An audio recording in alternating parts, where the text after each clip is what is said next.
Ռիկոսի ուղերձը Սփյուռքի զորաշարժի համաժողովի առիթով։ Համաժողովի հարգարժան մասնակիցներ, համայն հայության հոգևոր կենտրոն Աստվածակառույց Մայր Աթոռ Սուրբ Էջմիածնից հայրապետական մեր օրհնությունն ենք հողում Սփյուռքի զորաշարժի համաժողովի մասնակիցներից։ Ողջունում ենք կարևոր այս նախաձեռնությունը, որը կոչված է քննարկելու մեր ազգի առջև ծառացած ծանր և դժվարին հիմնախնդիրները, հստակեցնելու դրանց դիմագրավման ուղիներն ու մեր համազգային առաջնահերթությունները, հրաշավորելու Հայաստան-Սփյուռք հարաբերությունները։ Այսօր մեր ժողովուրդը կանգնած է արտաքին և ներքին մարտահրավերների առջև։ Խորը մտահոգության առիթ բերում մեր ազգային կյանքում պառակտվածությունը, ատելության սերմանումը, ազգային կառույցների թիրախավորումը, Հայաստան-Սփյուռք հարաբերությունների խաթարված վիճակը։ Եկեղեցու հայկական բոլոր կազմակերպությունների նպատակը նույնն է՝ համախմբել ազգային ներուժը, անվտանգ և ապահով դարձնել համայն հայության հայրենիքը, բարվոքել Հայաստան-Սփյուռք գործակցությունը, անխաթար պահպանել ազգային ինքնությունը։ Համաժողովին մասնակից ավանդական կազմակերպությունները, ազգային միություններն ու գործիչները, որոնք ներկայացնում են հայության տարբեր հատվածներ, մեր Սուրբ Եկեղեցու օրհնության ներքո անժխտելի ներդրում են ունեցել հայոց անկախ պետականության վերականգնման և Սփյուռքի կենսունակության պահպանման նվիրական գործում։ Անբեկանելի ճշմարտություն է, որ հայության և հայկականության հարատևության երաշխիքը, լեզուն, հավատքը ազգային դպրոցն է։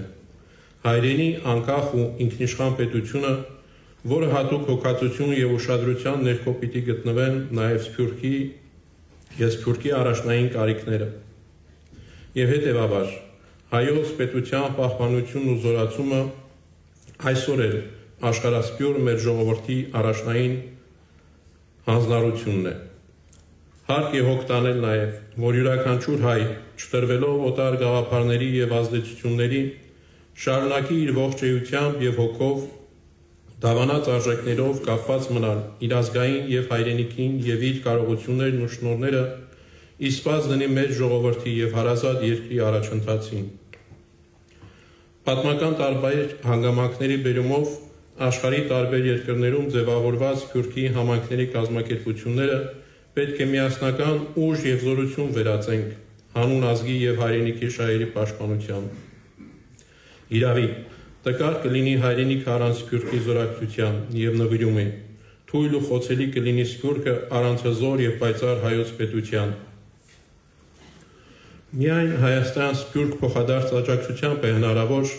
հաստատուն ու բարոր պահել մեր ժողովրդի կյանքը, հիմնված նախնյաց սրբազան ժառանգության և միևնույն արժեհամակարգի վրա։ Այս առումով, սիրելիներ, կարևոր առաքելություն ունեն հայաստանյաց առաքելական Սուրբ Եկեղեցին, ազգային մեր կառույցներն ու հաստատությունները, որպեսզի երբեք չկարանա ու չխմրի աշխարհասփյուռ հայոց ազգային հոգևոր ինքնությունը և անսասան մնա հայոց պետությունը։ Անհրաժեշտ է վերաիմաստավորել ազգային կյանքի մերօրյա ընթացքները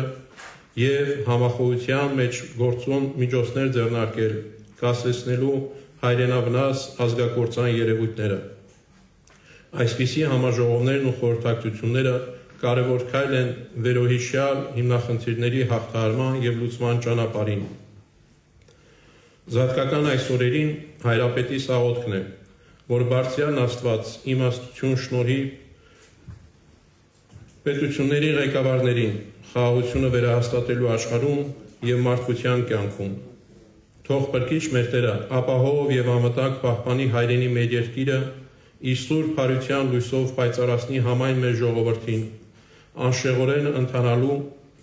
աստվածահաճո բարեբեր օրիներով և տերունավանդ հավատով կերտելու հայոց նորոգյալ կյանքն ու լուսավոր գալիքը։